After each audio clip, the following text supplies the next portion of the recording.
नाना करने वाले हनुमान बेनीवाल हाँ हाँ करके अंता पहुंच गए थे।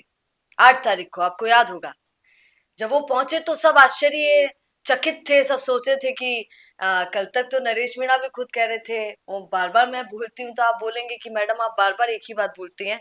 पर आपने देखा कि कैसे मर्द तक बात पहुंच गई थी और कह दिया था कि ओम बिरला के सपोर्ट में चले गए होंगे तो आएंगे नहीं, और अगर ओम बिरला के सपोर्ट में नहीं होंगे तो मेरे पास जरूर आएंगे। तो साबित हो गया 8 तारीख को जब हनुमान बेनीवाल वहां पर पहुंचे नरेश मीणा के लिए कि ओम बिरला से कोई साठगांठ नहीं है, इसीलिए हनुमान बेनीवाल पहुंच गए। हालांकि इसमें राजनीति की को लेकर बहुत सारी रणनीति है, बहुत सारी आ, पीछे चीजें हैं, क्योंकि राजनेता कभी भी किसी पर एहसान नहीं करते हैं कुछ सोचकर ही उसका समर्थन करते हैं। तो क्या सोचकर हनुमान बेनीवाल ने नरेश मीणा का सपोर्ट किया, और उस दिन जो उन दोनों का साथ वहां पर नजर आया उसके पीछे क्या कारण है, और ये साथ कहां तक लेके जाएगा इन दोनों को, और 2028 का एक नया चेहरा क्या ये दिखाना चाह रहे हैं दोनों राजनीति में राजस्थान की। आज इसी पर थोड़ी चर्चा करते हैं सर, क्योंकि हमने टीएफआई से इस पर चर्चा नहीं की। क्या बोलेंगे सर, इन दोनों का साथ किसको माइनस में लेकर जा रहा है, किसको अप कर रहा है? देखिए, अगर थोड़ा सा ध्यान से इस पूरे चुनावी घटनाक्रम को देखा जाए तो एक बात बहुत दिलचस्प है और समझ में आती है। वो बात ये है कि जिस तरह से हमने पहले भी चर्चा की थी, चुनाव होता है देवली उनियारा का। उस चुनाव में भी अगर कोई हारता है तो वो कांग्रेस होती है, और कोई जीतता है तो वो बीजेपी होती है, और किसके वोट कटते हैं नरेश मीणा के आने से, वो भी कांग्रेस ही होती है।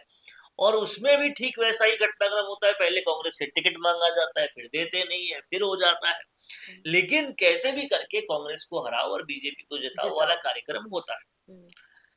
इस बार अंता में फाइट थोड़ी जबरदस्त हुई और भी ज्यादा हुई, तो कहीं ना कहीं इस बार भी यही देखा गया, एक शब्द भी मोरपाल सुमन के अगेंस्ट नहीं हुआ। भाई बोला सर, भाई बोला। और कहीं ना कहीं जो भी अगेंस्ट होना था वो प्रमोद जैन भाया के हुआ। और अब उस मुहिम में हनुमान बेनीवाल का भी आना ये बताता है कि या तो हनुमान बेनीवाल भी बीजेपी को जिताने के लिए अपनी आहुति दे रहे हैं, और या फिर अगर ऐसा नहीं है और 14 तारीख के रिजल्ट्स ये दिखाएंगे कि नरेश मीणा जीत जाता है हनुमान बेनीवाल के आने से, तो फिर पंचायती चुनाव और 2028 में होने वाला तीसरा मोर्चे का बिगुल बड़ा बजेगा। तो ये 14 तारीख का जो रिजल्ट है ये बहुत कुछ बताने वाला है। सबसे बड़ी चीज ये बताने वाला है कि जो ये विपक्ष बोलता है टीम बी है हनुमान बेनीवाल भी और टीम बी है नरेश मीणा भी, ये सच है, या जो हनुमान बेनीवाल बोलते हैं कि मैं कांग्रेस बीजेपी को हराने के लिए हर संभव ताकत का समर्थन करूंगा और तीसरे मोर्चे को बड़ा करूंगा, वो सही है। अगर दोनों ही मौजू पर ऊंट किसी भी करवट बैठेगा, लेकिन सियासत का आगे का डायरेक्शन उस करवट से क्लियर हो जाएगा, और बहुत ज्यादा क्लियर हो जाएगा कि क्या तीसरा मोर्चा, जिस तरह से हनुमान बेनीवाल दावा करते हैं कि यूपी बिहार जैसा तीसरा मोर्चा राजस्थान में भी आएगा, परचम फहराएगा, सरकार बनाएगा, या फिर राजस्थान में भाजपा कांग्रेस ही रहेगी और बाकी सारी ताकतें उन दोनों को ही हराने और जिताने के लिए काम करेगी। ये 14 तारीख का रिजल्ट केवल अंता का रिजल्ट नहीं है, ये राजनीति किस दिशा और किस दशा में जा रही है उसका रिजल्ट है। पर्दे के पीछे कितनी कहानियां हो रही है, पर्दे के आगे वाली कहानियों से वो कितनी भिन्न है, जनता को जो झुंझुना दिखाया जा रहा है वो सच है या फिर उसके पीछे कोई बड़ी कहानी है। लेकिन अगर वो सच होता है तो ये गरीबों के लिए सबसे बड़ा उदय भी होगा, ये बात आप निश्चित तौर पे मान के चलिए, क्योंकि जितना बाकी सारी चीजें सच है उतना एक सच ये भी है कि समरावता जाकर उस दशा को दिखाना, उस दशा के लिए लड़ना, झालावाड़ में उन बकरियां जिन लोगों को दे दी उन गरीबों के लिए लड़ना, अनशन पर बैठ जाना, और अब वो गांव जिसके पास विकास पहुंचा ही नहीं, उस साखली गांव के अंदर उस बहिष्कार का समर्थन करना और उस जनता के साथ में जाना, ये गरीबों का काम नरेश मीणा ही कर रहे हैं, इसमें कोई दो राय नहीं है। लेकिन इसके पीछे कहीं कुछ और तो नहीं है, ये 14 तारीख को पता चलेगा। कौन जीतता है कौन हारता है उससे। अगर मोरपाल सुमन जीत जाते हैं तो कहीं ना कहीं एक बार फिर दिल टूटेगा गरीब का, दिल टूटेगा जनता का, कि भाई ऐसा है, इनको ही जिताने के लिए अगर सारा कार्यक्रम हो रहा था तो फिर सीधा ही बीजेपी वर्सेस कांग्रेस का ही मतलब चुनाव नरेश मीणा लड़ते के लिए कह रहे हैं सर? जाहिर तौर पर। तो ये सारी बातें तय होगी 14 तारीख।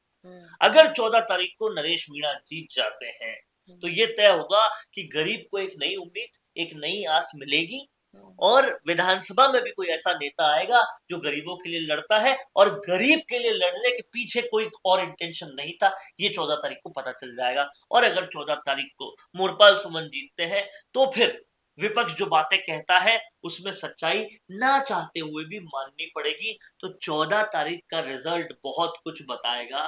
पर बहुत सर कुछ आप ही के शब्द थे, मैं तो आप ही की बात करती हूँ, आप ही के शब्द थे थोड़े दिनों पहले, आप ही ने बोला था कि क्या नाम से, जीतने की अगर सही बात की जाए कि फायदा जनता को किसके जीतने से होगा, तो आप ही ने कहा था कि 2.5 साल की सरकार है, बिल्कुल केंद्र राज्य की बात की जाए तो भाजपा ही है जो काम करवा पाएगी। और आप देखिए ना सर, कोई अगर वादे करने आया सामने, ना ही नरेश मीणा ने किया कि मैं क्या करूंगा जीत के, ना ही प्रमोद जन भाया ने किया, क्योंकि उनको पता है हकीकत कि क्या कर पाएंगे। पर मोरपाल सुमन के लिए वसुंधरा राजे खुद रैली के अंदर आई, गाड़ी पे मैडम खड़ी हुई और मैडम ने खुद वादे किए कि क्या बोल रहे हो, bus stand, Morpal bus stand बना देना। क्यों सीएम साहब सुन रहे हैं ना? पानी ठीक है सीएम साहब, पानी का काम करवा देखिए देंगे। ये बात तो फिर 100% सत्य है हम्म, कि ताकत सियासत में उन्हीं के पास होती है जिनका राज्य और जिनका केंद्र सरकार होता है, इसमें कोई दो राय नहीं। लेकिन सच्चाई ये भी है कि सरकार जिसकी होती है उसकी अकाउंटेबिलिटी भी तभी होती है जब विपक्ष आवाज तगड़ी उठाता है। राजस्थान में कहीं ना कहीं एक दुर्भाग्य ये है कि किसी भी राजस्थान के मुद्दे पर उस तत्परता से बात उठाने का काम जो मुख्य विपक्ष है वो नहीं कर रहा। कर रहे हैं तो हनुमान बेनीवाल कर रहे हैं या नरेश मीणा कर रहे हैं। तो समझने वाली बात ये है कि विधानसभा में नरेश मीणा जीतते तो फायदा ये हो जाता है कि कोई ऐसी आवाज उठाने वाला होगा। मोरपाल सुमन जीतते हैं तो जाहिर तौर पर 2.5 साल में विकास सीधा पावर के साथ वो करा पाएंगे। दोनों ही पहलू है। 14 तारीख लेकिन ये भी तय करेगी कि प्रयास जो हो रहे थे वो किस लिए हो रहे थे, उसके पीछे क्या था। क्योंकि अभी तक जो नंगी आंखों से दिख रहा है वो तो यही दिख रहा है ना कि मोरपाल के खिलाफ कुछ बोला नहीं, एक तरफा सिर्फ प्रमोद जन भाया के लिए बोला, उससे पहले राजेंद्र गुर्जर के खिलाफ कुछ बोला नहीं। और एक बात बहुत इंटरेस्टिंग है, फाइनेंसर भाजपा तो नहीं बन गई नरेश मीणा की, ये सब मुझसे कह रहे थे। देखिए ये जनता की डाउट्स इसीलिए हो रहे हैं क्योंकि ये सब कुछ हो रहा है। एक बात और भी बहुत इंटरेस्टिंग है, किसी का तो भी मैं इंटरव्यू सुन रहा था और उस इंटरव्यू में एक बहुत खास बात उन्होंने बोली कि अगर नरेश मीणा ये कहते हैं कि प्रमोद जैन भाया जो है वो पिछड़े नहीं है, वो अगड़े हैं, वो धनाढ्य है इसलिए उनका विरोध है और मोरपाल सुमन जो है वो आम आदमी है इसलिए उनका विरोध नहीं है, किसान का बेटा इसलिए विरोध नहीं। तो फिर देवली उनियारा में जो कांग्रेस से खड़े थे वो तो पिछड़े ही थे। राजेंद्र गुर्जर नहीं, राजेंद्र गुर्जर तो बीजेपी से खड़े थे।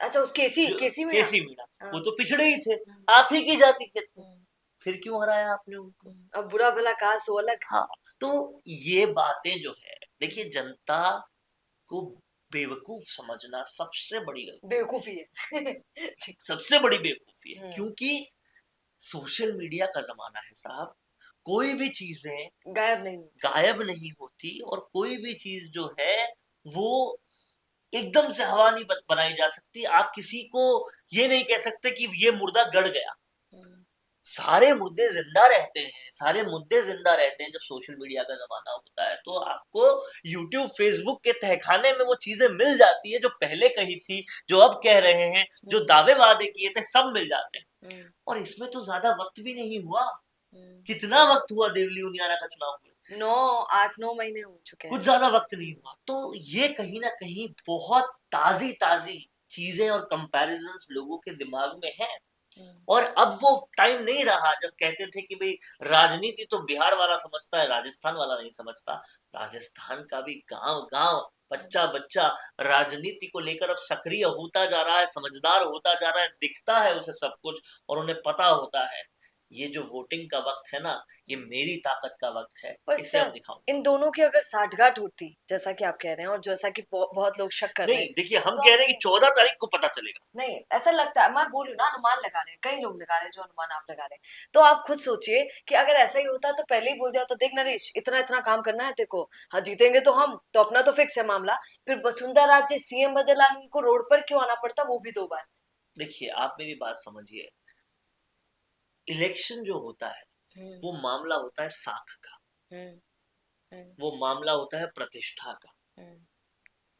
2 बार की सीएम जो रही और हाड़ौती जिनका क्षेत्र था, वो अपना पावर दिखाएगी नहीं, जनता के बीच में आएगी नहीं, तो जनता कैसे उन्हें उतना ही दमदार मानेगी। सब चुनाव तो पहले भी बहुत हुए हैं।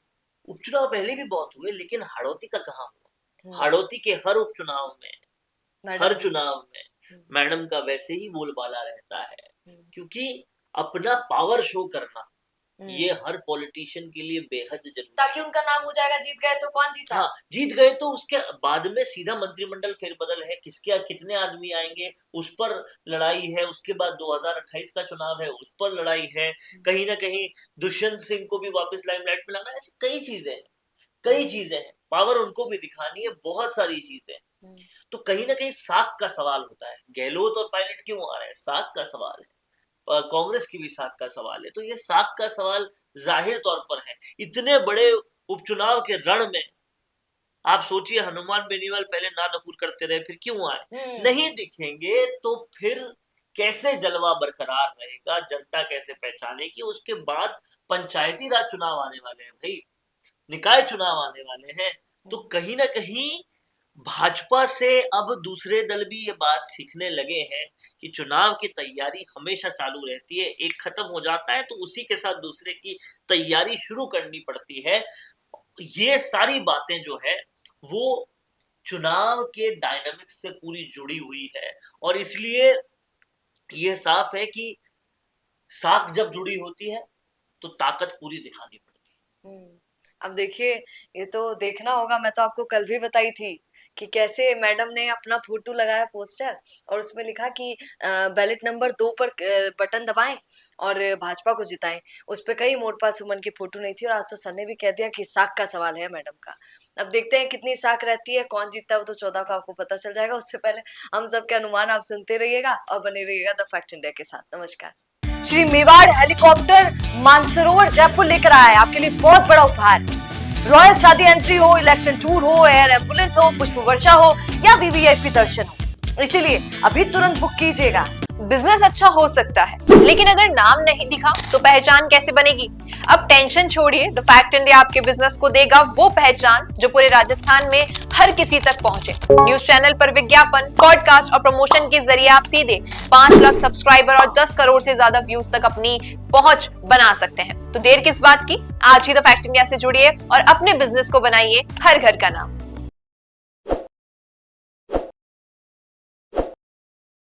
ताज़ा खबरों के लिए विजिट करें द फैक्ट इंडिया